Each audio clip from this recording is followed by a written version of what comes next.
Thanks for listening to the Tech Tools for Teachers podcast, where each week we talk about a free piece or two of technology that you can use in your classroom.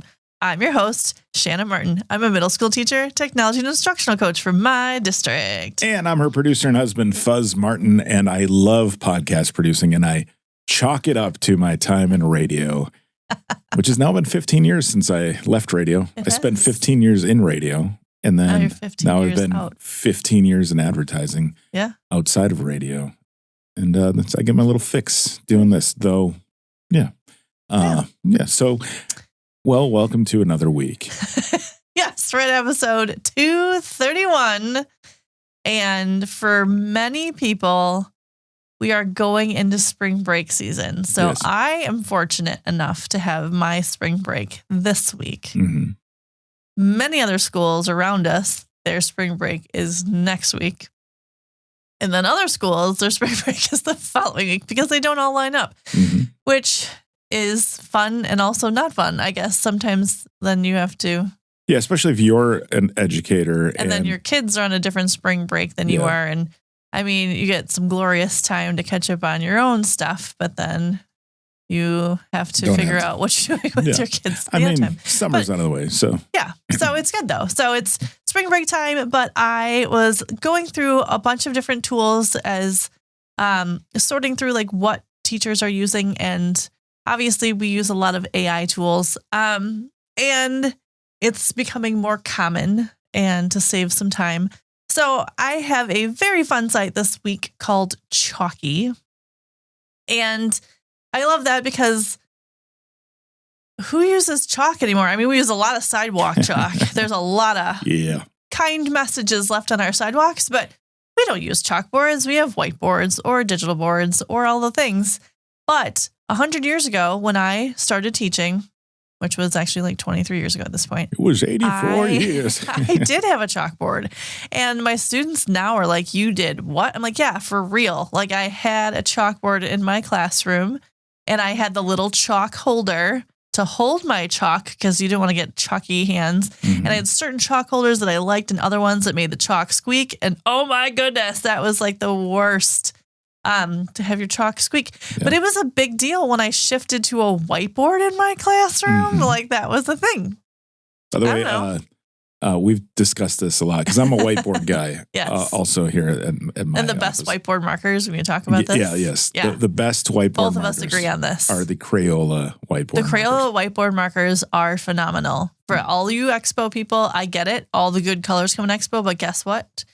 The Crayola markers also come in all the colors, and you can see the ink inside of your marker, so you know when it's going to dry out, and they last longer. They don't dry out as fast as the Expo markers. And it seems to put down more ink on the board. It does, and they're like vibrant colors. Yeah. I will say the red one and the purple one do stain your boards, so you have to use the spray. Yeah. But yes, and they're not as easy to find, but if you can find the Crayola whiteboard markers, they were on sale on Amazon last week. Hit the promo code. I was just gonna. If only. Check it out. So anyway, back to Chalkie. So Chalkie, it is an AI like source. So app.chalkie, CHALKIE.ai is how you find it. And you can sign up for free. And you have, of course, per always, there's some pieces that are free and some that are then paid because they want you to eventually pay for it. But if you go in, you sign up, it'll say, welcome to the class, and you pick your location, and then you can choose your language, which I always appreciate that you can choose your language, whatever it may be, and whatever you're working in for students, you're able to do that. And then it's just, what shall we create today? And they can set up like a one-off single lesson. And for highlights, if you need a very fast sub lesson, like you're sick, you have sick kids at home, you can't be in the building, it's a great way to get a quick sub plan put together for you. Or if you have a one-dayer where maybe you need a review lesson put together very quickly, or you're trying to introduce a concept fast and you don't have time to do it, there's a quick single lesson and you can create it for any content. They can do a lesson series, which I've kind of been creating with and messing around with, where you can do multiple lessons on a topic, or activity sheets. So pre-ready sheets for activities, review. I think it's great for If you're doing choice boards or stations, it's a quick way to pull the concepts you're already using in your classroom, and they can be made really fast for you, which is nice. Always obviously check what it's doing to make sure it's exactly what you need. But if you're doing quick phonics skills, or if you need some math additional practice, it's a great way to do that. Again, like highlights, there's a quick starting point for anything that you just need to create, and it's really well organized. It's very easy to navigate. Some AI tools sometimes get a little bogged down with choose here, choose this, and you're like, oh my gosh, I don't even know where I'm beginning. So it's very straightforward. So if you just click on, what should we do? A single lesson? Let's do a single lesson. And then it's just, you choose your lesson topic. I just did a series of lessons to review the Great Depression with my students in the United States because, social studies. But if I want to do a lesson topic of fractions, I can do that at grade 5 because even as a parent, we're doing a lot of fraction practice at our house. Reading level, I always appreciate you can choose your reading level. It'll say same as grade, or like you can choose if you want to adjust for your students. So if I want to do maybe grade level fractions, but I want the language to be a little more complicated, like directions to be a little more challenging, just to give students a different understanding of things, I can do that. They also have the option for adult learners, which I think is a really important option to be able to have. So it goes all the way through 12th grade and then adult learners. So you do have those options to choose whatever you want. 5th grade, and then it'll put it into slides for you. You can do 6, 8, or 10. If you want more than 10, then you have to pay for the paid version. I think more than 10 slides at this point is a lot. You also can add your own to it. So it doesn't limit you fully. It's just pre-created slides are limited. So you could use 6 of their slides and then do like 4 more of your own, and that would be totally fine. So if I'm doing 6 slides on fractions, and then I can give it additional directions, like I want visuals, I want real world examples, and I'm going to type all that in. And of course, AI prompting is super important because if you if you don't prompt it right or specific enough, you're going to have to start all over again. So make sure you're like thoughtful in your prompting.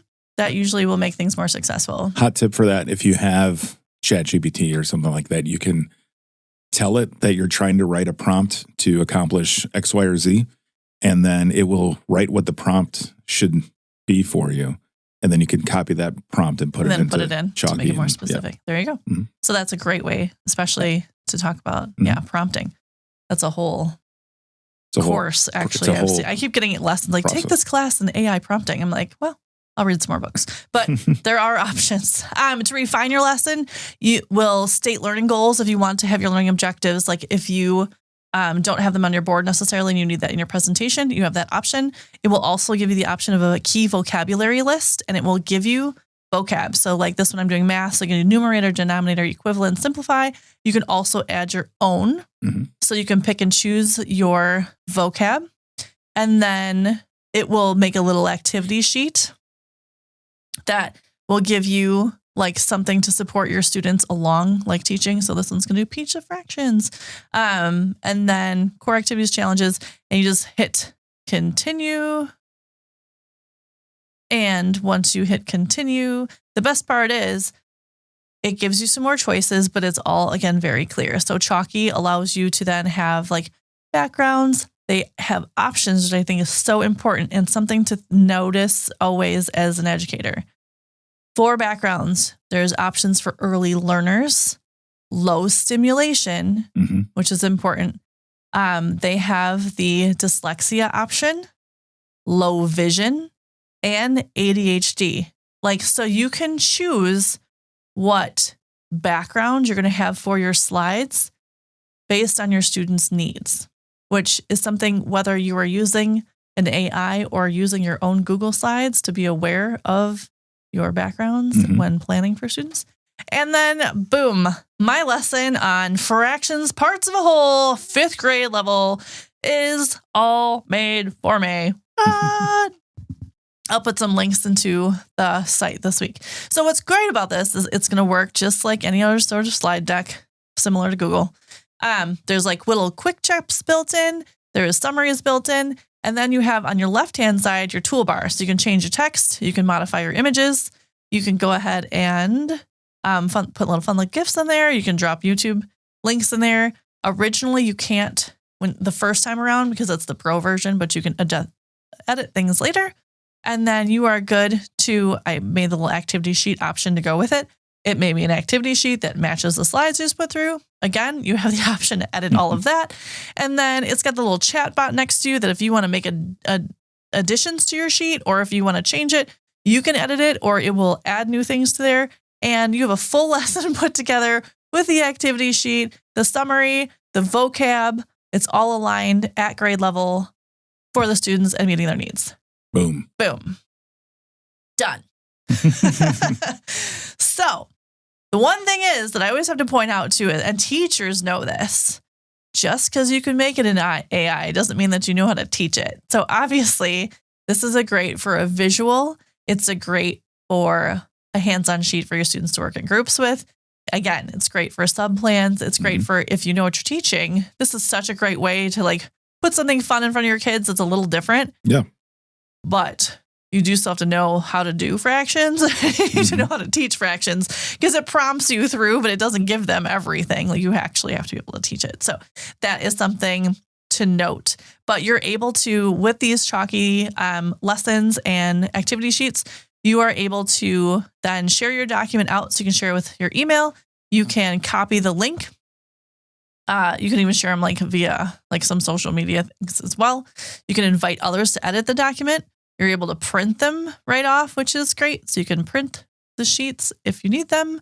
And then you can also export them and you can drop them into a Google Doc or into a Word doc or straight into a PDF. And you have those options as well. So everything's ready to go. And again, simplifying your life, saving you some time because we know that we need time to do other things. So that's just a single lesson that I put together in like the 5 minutes that we're talking here. You can have the lesson series, which they'll put together and you can choose how many you want in the series. Again, it's limited as to what you can do, depending on your paid version versus your pro version. On the on the free version of it, I should say free. On the free account, it's limited per week. So I think it's like 3 lessons per week, something like it's limited, but enough that it could get you through the week if you needed to. Sure, if that makes sense. Yeah. Like you're still teaching your own content. You still have your own like curriculum pieces. This would just be a great supplement to build into your classroom. Or like I said, if you need in between things, between lessons or review or choice board stuff or station things, like this would be a great resource to supply you with additional focused information for your students. And they're cute. Like they do a nice job of having cute little graphics and things like that. So it's not just like words on a page. Yeah. And it's broken into sections, which makes it easier also to process. So yeah, Chalkie, it's really helpful AI tool. It is meant just for educators. It is going to make your life easier. Yeah, more enjoyable. And save you some time because time is money. Is what we know. Well, time is... Time is precious and we need time. Also, when you have your account, it does save all your stuff. So all your resources are there. It can pull from an additional resource like, hey, I did this lesson this week. Next week, I want to build on that one. You have that option as well. You can organize it in little folders and everything. So it is all there. They do it for schools. So you can like request a quote and do all that kind of stuff. But really, as a teacher, it's free. Just use it. Make your life a little easier. Save yourself some time. It'll be great. Yeah. Chalkie. AI. Chalkie. Yay. Well, thanks for tuning in. This has been the Tech Tools for Teachers podcast. If you ever have any questions, you can find me on Blue Sky, Threads, Facebook, Instagram at SmartWI. And if you want to get more information on the links to the technology discussed in this episode, you can visit smartandwi.com. If you'd like to support the show, please consider buying me a coffee or two. Visit buymeacoffee.com/smartandwi or visit smartandwi.com and click on that cute little purple coffee cup. Your donations help keep the show going for a little while longer. We have 4 more episodes left. 4 more episodes. I just looked at Trello and this disclaimer I'm about to read, I wrote on January 6th, 2019. So that's crazy. And it goes like this. The ideas and opinions expressed on this podcast and the Smart NWI website are those of the author, Shanna Martin, and not of her employer. Prior to using any of the technologies discussed on this podcast, please consult with your employer regulations. This podcast offers no guarantee that these tools will work for you as described, but we sure hope they do. And we'll talk to you after spring break right here on the Tech Tools for Teachers podcast.